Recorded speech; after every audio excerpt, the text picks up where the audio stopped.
Oh, I took us off the stage instead of putting us on. We're back, guys. What's going on? This is the DeFi Crypto Alliance Show, where we do our best to be the bridge between our fellow real estate investors, entrepreneurs alike, and the cryptocurrency world, because crypto is the biggest opportunity and nothing's even close, you guys.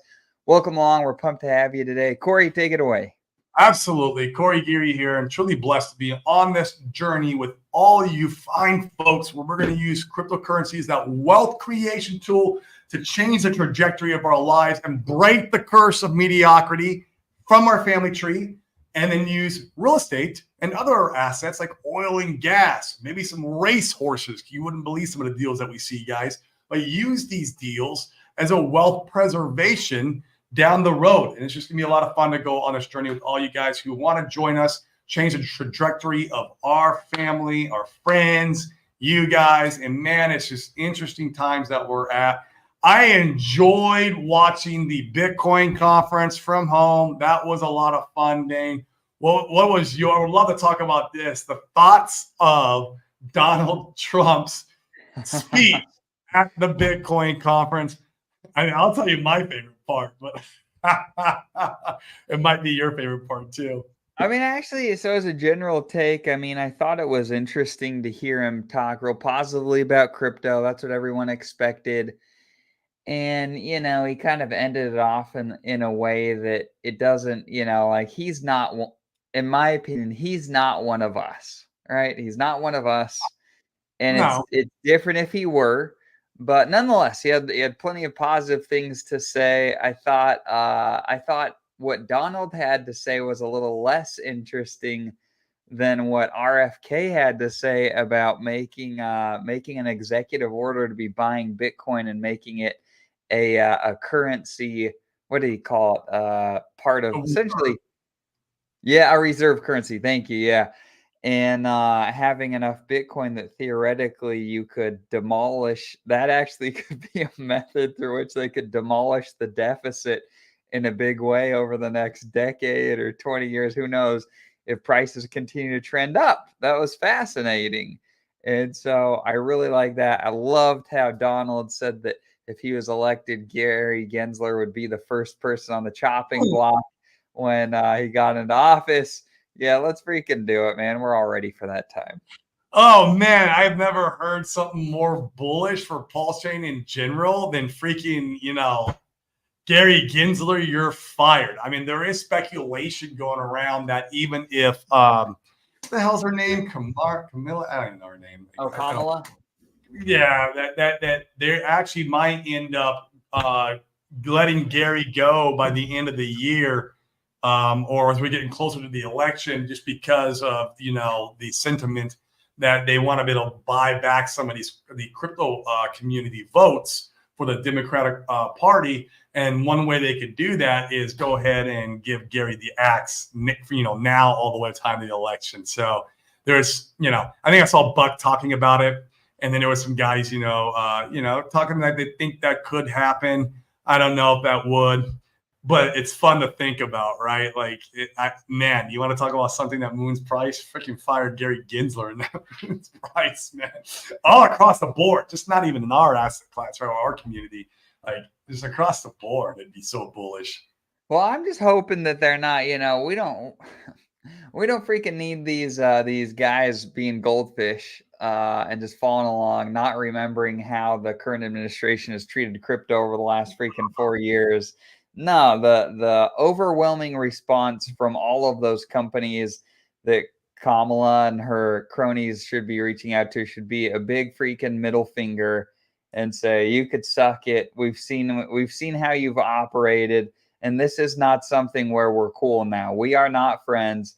Fuck all of you. We're not doing this. That should be the overwhelming response. Uh-huh. And buying Pulse Chain right now is a way of giving the middle finger straight to Gary. Like, you buy Pulse Chain, you're doing the exact opposite of what Gary wants, right? Like what Gary's trying to advocate for. You're giving him the middle finger, and yeah, that's my sentiment on that. Buy Pulse Chain if you hate Gary. That's right. Well, man, we'll see, man. Like, people are so quick to roll over and make friends with whoever they think will give them more power and do some of this type of stuff. And I hope, yeah, I hope this is not one of those instances. We do not need those guys to, yeah, no, we do not need. It's politicians, man. You take everything with a grain of salt and you just lean in towards which one will probably give you the more favorable results. But I mean, there's a lot of BS behind all of it, right? We all know that. It's just that's the politician game. It's all about money, right? True. It's all about money. It's all about power, and it's fine. I get the game. We have to play the game, unfortunately, which is to play the game in a way that hopefully it benefits us a little bit more than what we're being benefited right now, currently, right? Like the way things are now. Just not even a crypto guy. It's like just, and I don't want to get too much on politics. It's not a politics show. In fact, I'm pretty, like, I want to just go with whoever's going to give us the best benefits and give us the most like freedoms and, you know, opportunities for business. And we'll see what happens. I mean, like, for example, I mean, Trump talked about, you know, making corporate 15% tax and no gains on your crypto. Like, if that's something like that actually came true, once again, politicians got flows of money to cryptocurrency. People are like, I'm not going to get taxed. So yeah. start the Now, war politicians can say whatever the hell they want and they can do the opposite. So let's not get too overly excited, but imagine something like that happening. Dane, if something like that happened, would you leave Puerto Rico?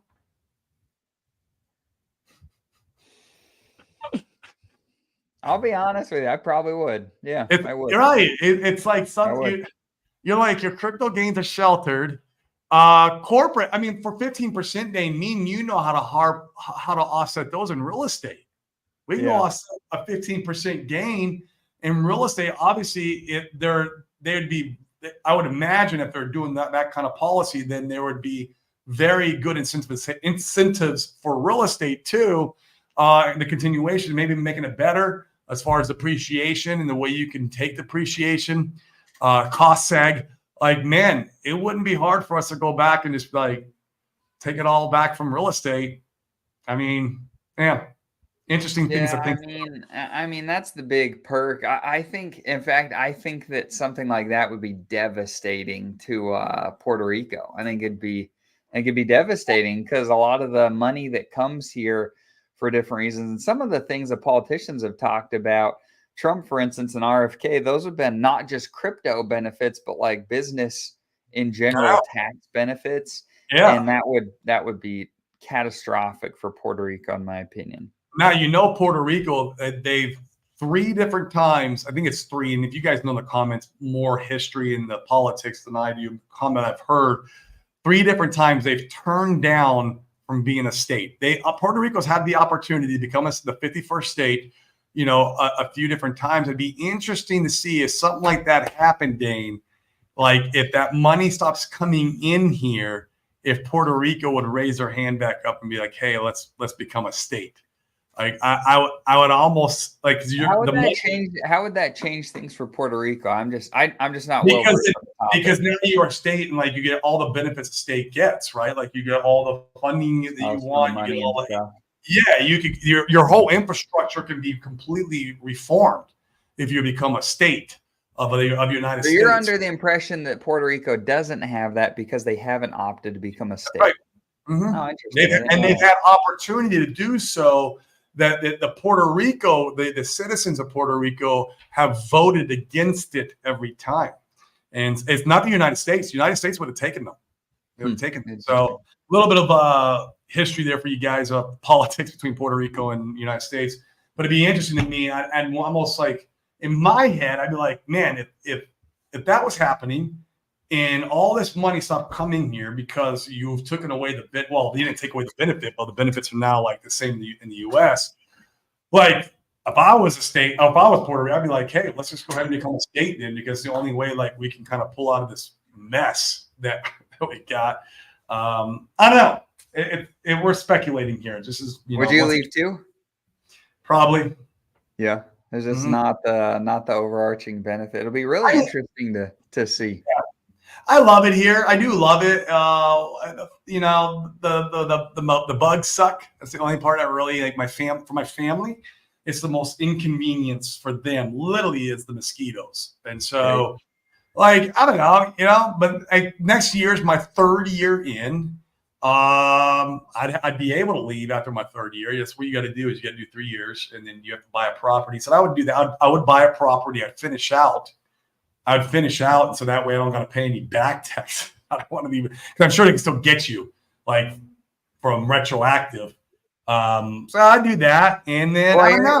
Here's an interesting scenario. So let's say that you went and did that. One of the biggest problems in that is that you've got to buy a property, and if make no mistake about it, I think people would flee Puerto Rico if they didn't have to be here. That would create a problematic scenario to buy property in.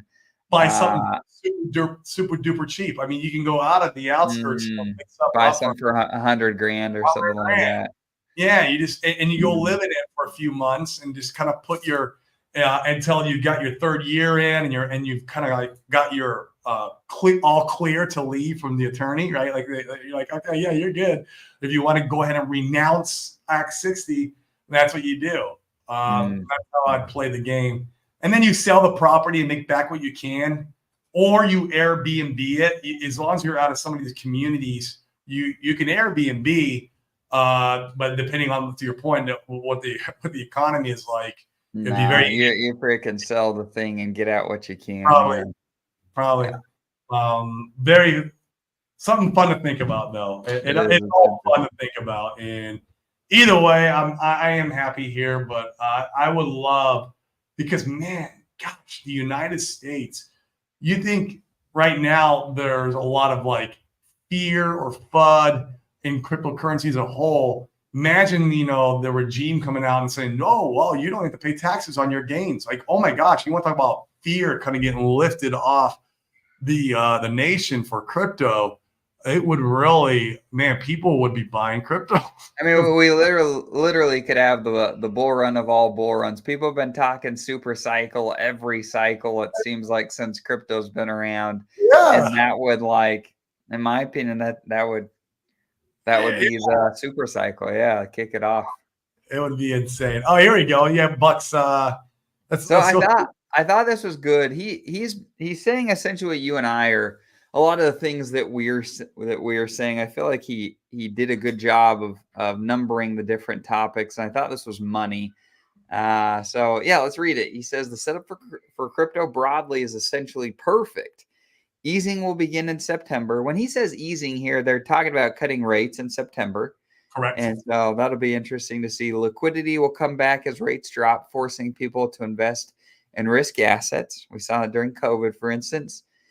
There's a sea change politically in favor of crypto, and I believe it's bipartisan. I think this was one thing that I didn't realize I didn't realize crypto would become as big a topic during this election as it has. I didn't either. This is insane. I didn't, yeah. Like, you need this like new narrative for the cycle to really push us to the moon. Like, here it is. Like, here it is. Bananas. Yeah. I think number 4 is a really important one. It says boomers are finally losing control of power and will be replaced by millennials who own crypto or know somebody who does. I was reading a post, and I didn't do research on this. I don't know if it's accurate, but it seemed like the general thesis of it was probably accurate. It said that boomers at this point, when they were millennials ages, at this point through their generation, they owned like a quarter of the wealth in the United States or something like that. And in relation, millennials own, at least according to this post, it was like 5% of the wealth.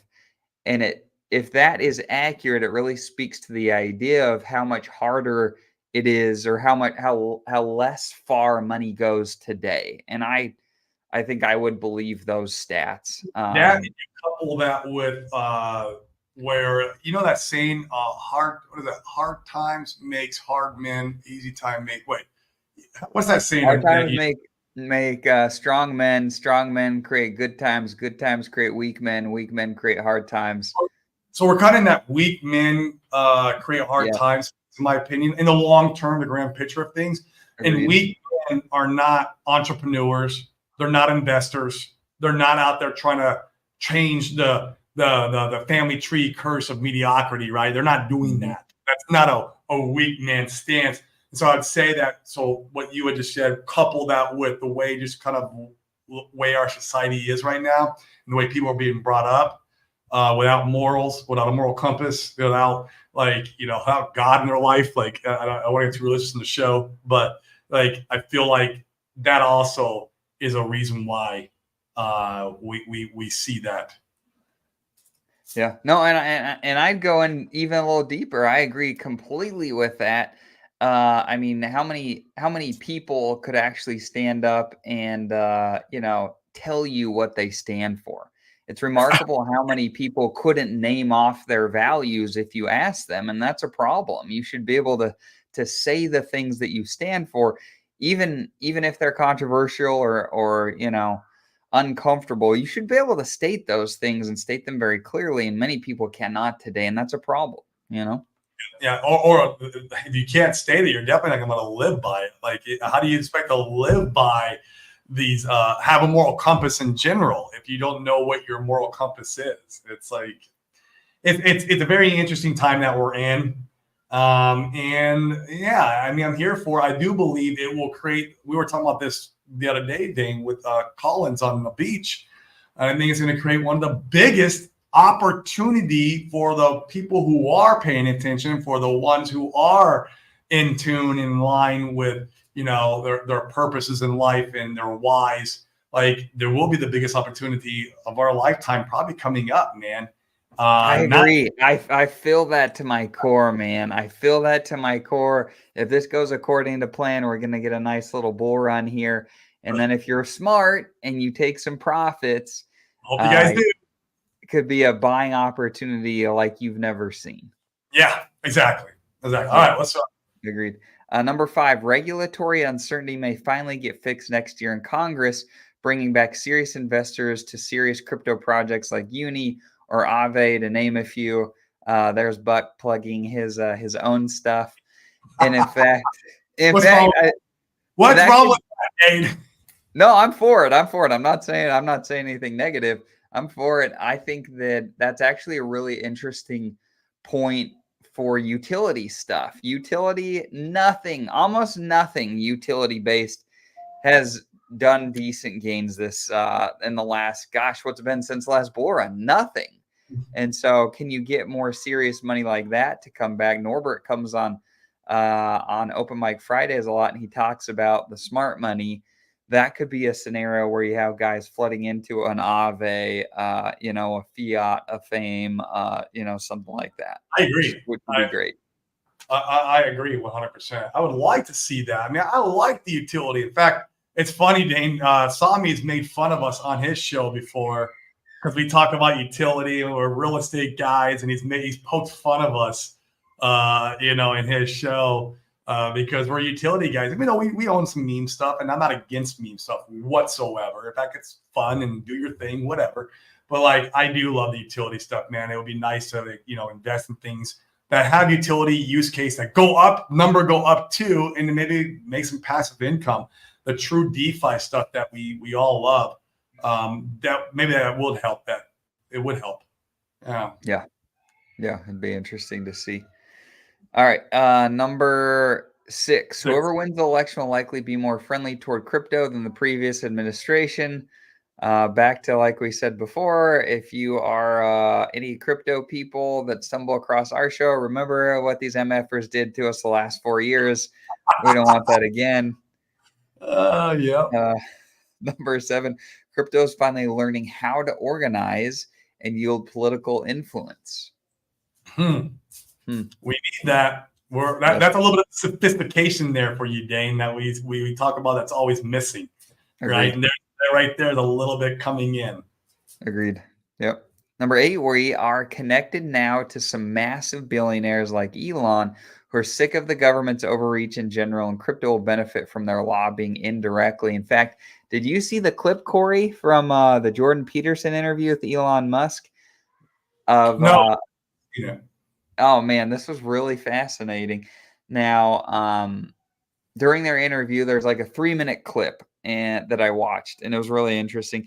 Elon goes on to share that one of his sons if I'm, and I'll misstate it, so like, don't, you guys roast me if you will, whatever.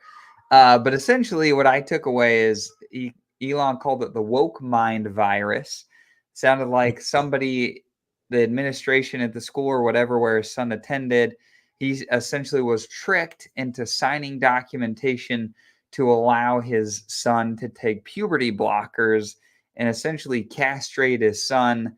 And he feels like that was a huge mistake and that he was taken advantage of in that scenario. And he essentially said his son is dead. And I don't know if that was like literally a physical death or he was Wow. dead to Elon or vice versa. But Elon said after that, he said that he essentially championed taking on the woke mind virus, and that's what led to the buying of Twitter. That's what led to more freedom of speech on Twitter and things of that nature. And you have somebody like Elon leading that charge. That's a beautiful thing. And it's unfortunate that some of these really terrible experiences have to happen to people in order for change to occur. But that's also just how life works. And I'm glad that that we have Elon along for the ride. Oh man. Yeah. Gosh. Crazy. Yep, crazy.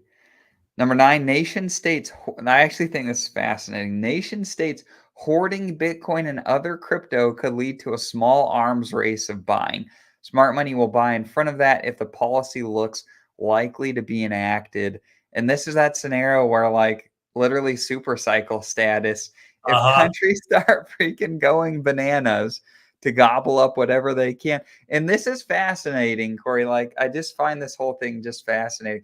Something like Bitcoin, they can't go and print into oblivion. They can't go and destroy the currency, at least from an inflation perspective. Now, what could they do if they held the majority and they controlled it? I don't know. It'll be a really fascinating use case to see how, are the original tenants of crypto and Bitcoin, how much of those are able to stay intact? I don't know, but it'll be fascinating. I really hope that this happens, and I think that it's fairly likely. Except if you're Germany, then you have weak hands and you dump it. Then you just freaking sell it. Yeah, you sell the local bottom, and you're like, okay, well, good job, Germany. Like, we're gonna keep well.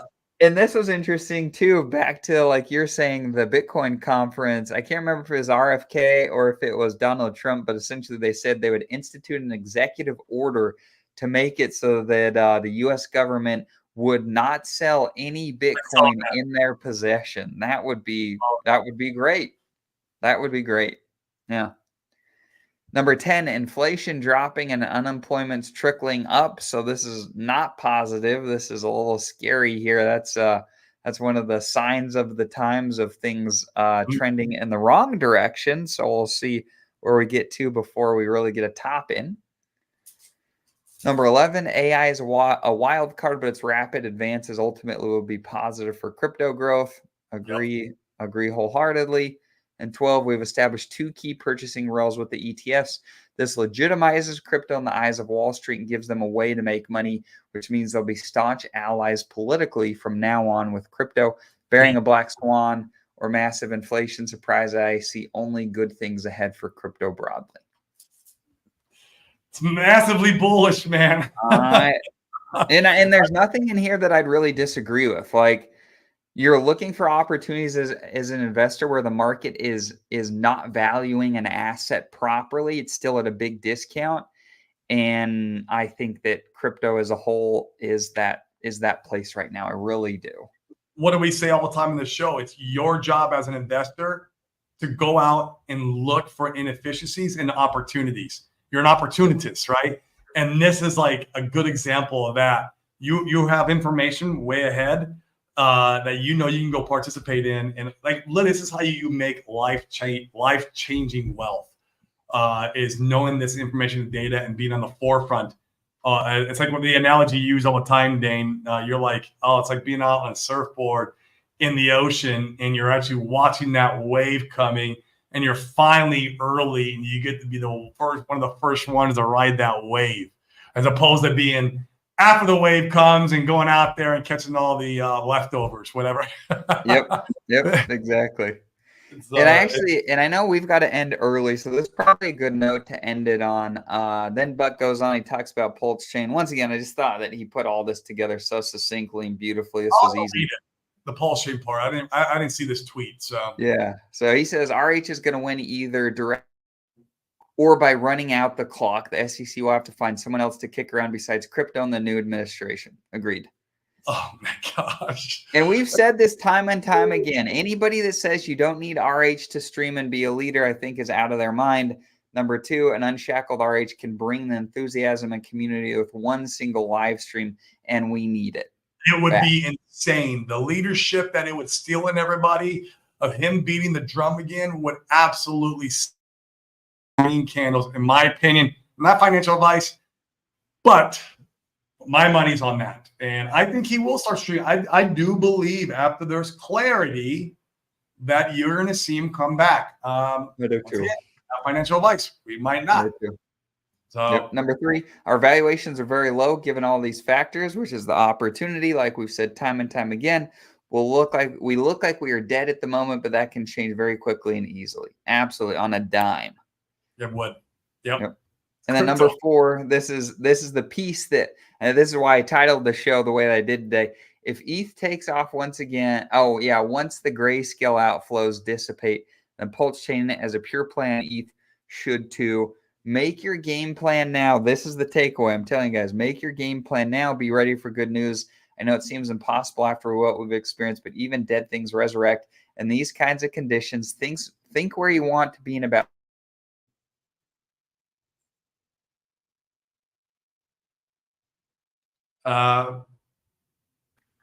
Dane, you froze on my end. I don't know if it's you or if it's me. Gosh darn it. Am I back now? Okay, you're back. So long story short, 6 months. I don't know where I cut out, but your work that you've done this whole bear market leading into the next 6 to 12 months. I think that time frame is spot on. That, friend, is when we get paid. Yep, there's your answer, Fast Abdul. For your question of when and where to join the cabal, apparently you have the camel clan. So if you guys want to join a cabal, there's a camel clan you can join. Fast Abdul he's spearheading that.